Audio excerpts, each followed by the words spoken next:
आपने कभी सोचा है, जब भगवान श्री कृष्ण का जन्म मथुरा के अंधेरी जेल में हुआ, तो फिर गोकुल में क्यों मनाया जाता है जन्मोत्सव, और इस पवित्र रात को खीरे में जन्म का प्रतीक क्यों रखा जाता है। दोस्तों, आज की कथा आपको समय की उस यात्रा पर ले जाएगी जहां प्रेम, बलिदान और चमत्कार एक साथ घटते हैं। यह कहानी केवल जन्म की नहीं, यह उस प्रेम की गाथा है जिसने पूरे संसार को भक्ति में डुबो दिया है। नमस्कार दोस्तों, मैं अर्चना राजपूत आपका बहुत दिल से स्वागत करती हूँ। आप जानकारी के लास्ट तक बने रहिए। बहुत समय पहले मथुरा नगरी में अत्याचारी राजा कंस का शासन था। उसके आतंक से लोग डर के साए में जीते थे, लेकिन उसी मथुरा में प्रेम का एक दीपक भी जल रहा था। राजकुमारी देवकी और वसुदेव जी का विवाह के दिन मथुरा उत्सव में डूबा था। फूलों की वर्षा हो रही थी, शहनाइयों की धुन गूंज रही थी।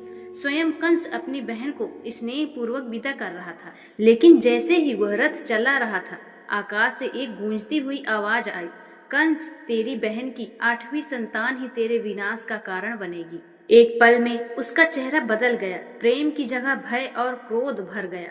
तलवार खींचते हुए वह देवकी को मारने ही वाला था कि वसुदेव जी ने उसके चरण पकड़ लिए। उन्होंने वचन दिया, राजा, हम अपनी हर संतान तुम्हें सौंप देंगे, बस मेरी पत्नी का जीवन खत्म मत करो। कंस ने मान लिया, पर उसे लोहे की मोटी जंजीरों और अंधेरी कारागार में कैद कर दिया। समय बीता। देवकी की गोद में पहला शिशु आया, लेकिन वह ममता के कुछ ही क्षण देख पाया। कंस ने निर्दय से उसे मार डाला। दूसरा, तीसरा, चौथा, 7वीं संतान तक यही हुआ। 7वीं संतान बलराम जी थे। भगवान की माया से सुरक्षित रोहिणी माता के गर्भ में स्नानांतरित हो गए, लेकिन कारागार में अंधेरा और पीड़ा का साया और गहरा हो गया। भाद्रपद कृष्ण अष्टमी, रोहिणी नक्षत्र, मध्य रात्रि, जेल की मोटी दीवारों में अचानक दिव्य प्रकाश फैल गया।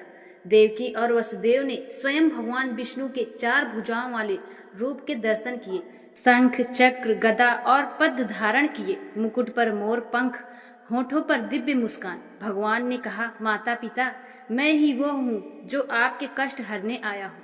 तत्पश्चात उन्होंने एक सामान्य शिशु का रूप ले लिया। जैसे ही वसुदेव ने शिशु को उठाया, सभी ताले अपने आप खुल गए। पहरेदार गहरी नींद में सो गए। बाहर तेज बारिश हो रही थी। यमुना मैया उफान पर थी, लेकिन जैसे ही वसुदेव जल में उतरे, लहरें शांत हो गई। ऊपर शेष नाग ने अपने फन फैलाकर शिशु को वर्षा से बचा लिया। आधी रात को वसुदेव गोकुल पहुँचे, यशोदा माता के पास। उस समय एक कन्या योग माया जन्मी थी। वसुदेव ने अदल बदल कर कृष्ण को यशोदा की गोद में सुला दिया और योग माया को लेकर लौट आए।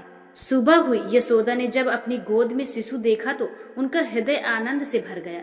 नंद बाबा ने पूरे गोकुल में उत्सव का ऐलान कर दिया। ढोल नगाड़े बाजे, मिठाइयाँ बटी, गायें रंभाने लगी। इसी रात की याद में आज भी घर घर में खीरे में जन्म मनाया जाता है। खीरे का खोल जेल के दीवारों का प्रतीक है। अंदर का मीठा गूदा गोकुल के प्रेम और ममता का है। मथुरा में कंस जब जेल पहुंचा, देवकी के हाथों में कन्या थी। उसने उसे मारना चाहा, पर वह देवी के रूप में आकाश में प्रकट होकर बोली, मूर्ख, तेरा काल गोकुल पहुंच चुका है।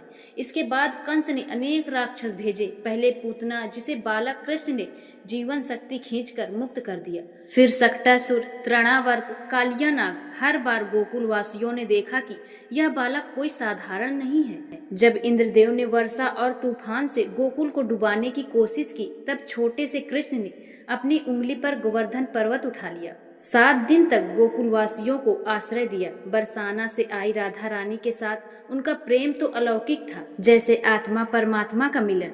कृष्ण के 16 वर्ष होने पर अक्रूर जी उन्हें मथुरा ले गए। वहां उन्होंने मुष्टिक और चारूण जैसे पहलवानों को हराकर कंस का वध किया।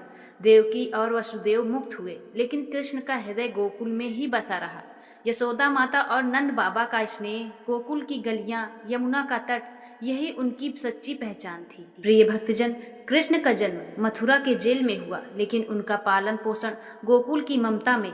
यही कारण है कि हम खीरे में जन्म का प्रतीक रखते हैं, यह बताने के लिए कि चाहे परिस्थिति कितनी भी कठिन क्यों न हो, प्रेम और भक्ति से ही जीवन का सच्चा अर्थ मिलता है।